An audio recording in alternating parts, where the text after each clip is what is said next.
Hi, welcome to week 3 of Empower. Today we're going to be looking at 3 different topics. So the first one's going to be sugar, the second one is going to be calorie counting, and the third one is about hydration. All of these 3 topics are what we've kind of termed hidden hijackers, because they're things that we don't realise, or we've been led to believe actually aren't as bad for us as they are. And there's lots of misconceptions around these topics that I'd like to try and clear up today. I know a lot of you are going to be quite excited to hear this. I've tried to break it down into 3 shorter sessions today, so they might be a bit easier to listen to, and even though they link between each other, I've tried to sort of separate them out, so hopefully that will help with maybe listening and understanding. So sugar. We all know sugar's bad. We all know it's not great for us. We've learned, obviously, over the last couple of weeks, I've helped you to understand that we talk a lot about hidden sugars and how they aren't good for you. So today, I just want to talk about that a little bit more, really. Sugar is a drug. It is a legal drug, but it's still a drug. It's okay to say, yes, I don't have a very sugary diet. I don't eat much sugar. I possibly don't eat many sweets. But it's about the hidden sugars, and I think many of us, while we're very conscious of reducing the obvious sugars, we don't actually know very much about the hidden sugars, and we're not taught to look for them, and we don't want these to be detrimental to our health.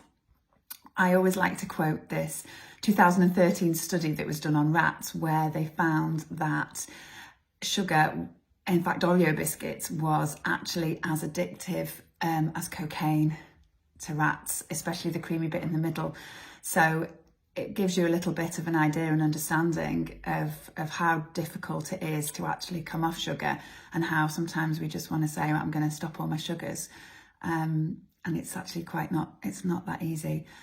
They are in everything around us. We don't realise it. You know, every ultra processed food, so anything that's processed in any way, if you look on the ingredients, there will be some kind of sugar in there.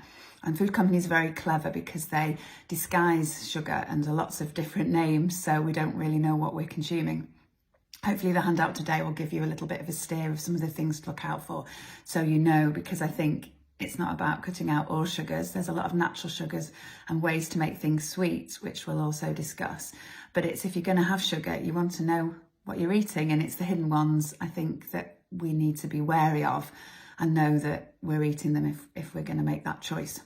So, you know, most people start the day, as we've discovered in the last few weeks, with a 0% fat yogurt and a so-called healthy granola.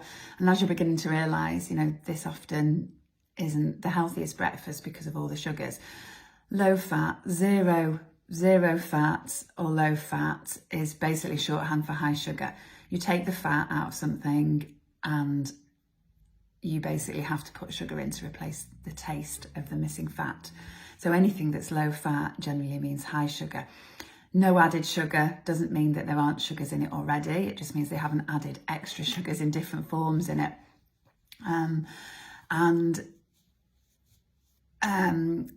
You know, sugar is very, very inflammatory. So it's an inflammatory food. Fruit sugars are great because they're natural sugars, but sugar is still a fruit. So by having 5 or 6 portions of fruit a day, it's maximising your sugar load altogether. So there's some much lower sugary fruits, which I think we've discussed before. And if not, I'm going to put a post up about it, about some different lower sugar fruits that we can eat that are going to help you. There's 56 different names for sugar, so it's a bit of a minefield, really. And you know, like I said, it is massively addictive. Things that sugar, you know, I guess why is it bad? Why is it bad for us? It is inflammatory. It is addictive. It causes us to crave things quite often. If you feel very tired or very irritable, you know, you feel unrefreshed on waking, or you get your energy peaks in the evening. I hear that a lot from women. I see it all the time, and it's quite often a sign of sugar dysregulation. Fatigue, it's absolutely huge. how it tends to work is, actually gut issues is another thing that can cause headaches if you suffer from irritable bowel syndrome. Quite often sugar just makes all of this worse, and having high sugar in your diet. So how it works is we eat the sugar, or we eat the carbohydrate in our mouth, which gets broken down to sugar. That sugar goes into our digestive system, which gets absorbed into our blood. Once it's in our blood, we have to regulate a very small level of sugar. We have a tolerance that we have to keep between, and our body works really well by balancing that. So when we get too much sugar, the hormone insulin basically comes out, and it literally shuttles it away back into our liver to store it as something called glycogen, which is our storage. So that comes out when we need sugar for exercise and for energy, and it gets stored away by insulin when it doesn't need it anymore. Now what happens is, when you get more and more blood sugar, and that blood sugar is too high, and a glycogen has taken that away, and you've got your storages full, it has to store that sugar to keep you alive and well. And you can't have too high blood sugar, else it could cause you to be really quite poorly. So what happens then is that sugar's stored to basically save you and to keep you alive, as in the form of fat. It gets converted to fat, and it gets stored around your middle and your adipose tissue around your stomach. So that in turn, as it gets bigger and bigger, and you're having weight gain that you can't control, and it's around your middle, it's often very much to do with high sugar. So then your adipose tissue around your waist starts to become its own organ, where it starts secreting its own estrogens and its own supply, which adds to your overall load of your body. So, this is probably one of the most dangerous places to store weight, and it's where many of us do so around the age of menopause, and as we get older, and what we've eaten before didn't really affect us, and we could eat what we like. All of a sudden we're finding a massive build-up of weight around our middle. Now this is to do with sugar, it's to do with hormones, it's to do with a number of things, it's all interrelated. So firstly, exercise is a really good way, as you are learning to find out, to keep your insulin sensitive. It helps you use up that extra blood sugar. It helps you use up more energy, which helps keep your blood sugar regulated. Also, it's all about, as we've learned again over the following weeks, of keeping, we can't avoid having sugars, but it's combining those sugars with good proteins and fats that will help us absorb it more slowly. When you've got this constant supply of sugar every time, we have what's called dysregulated blood sugar. So we call it a blood sugar roller coaster. So for example, you wake up in the morning, you have a coffee because you're tired. Your coffee, whilst it might not have any sugar in it, stimulates cortisol, which is your fight or flight hormone. Your cortisol releases blood sugar from your storage. So your blood sugar peaks and goes up. All of a sudden at 11 o'clock, you feel shattered. So down you go, it troughs because you're shattered, you've used up your blood sugar.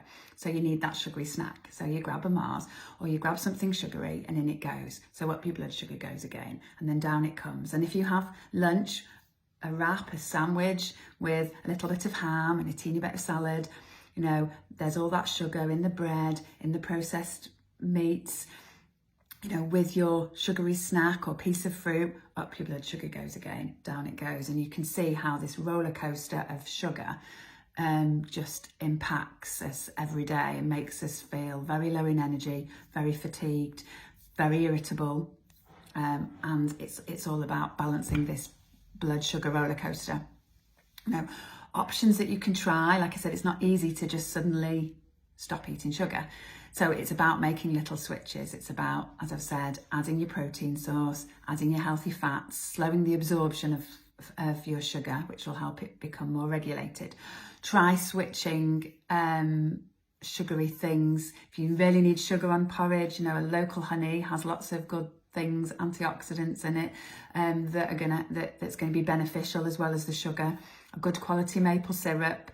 Dates are quite good. Cinnamon is amazing for helping your insulin receptors become much more sensitive. So cinnamon's a really good tool to help your blood sugar on another level. So adding a sprinkle of cinnamon onto your porridge every day is really good.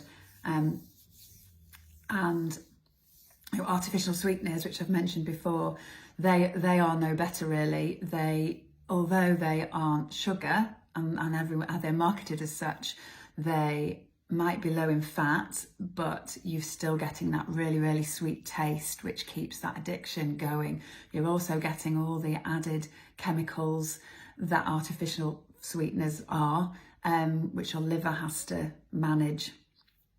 And you're also getting, the chemical load, plus you're getting, if you're having artificial sweeteners, you're getting quite often caffeine in Diet Coke, which gives you that caffeine, releases blood sugar. So it's giving you that extra stress on your adrenal glands, which causes stress, which again in turn releases sugar. So it's that whole balance of everything. And just being aware of what sugar's going in. This week's handout, I'm going to put on some example labels so you can see how to kind of look and track your sugars and manage and at least be aware of what's going in. We can't eliminate it altogether, but what we can do is be aware of it, and the language that the food companies use to put on things to help sell food essentially.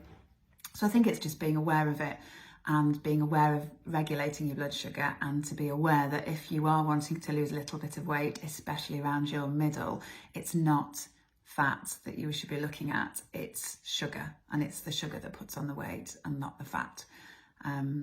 So I think that's a really important lesson for us all, really. Okay, and I'll see you in part 2.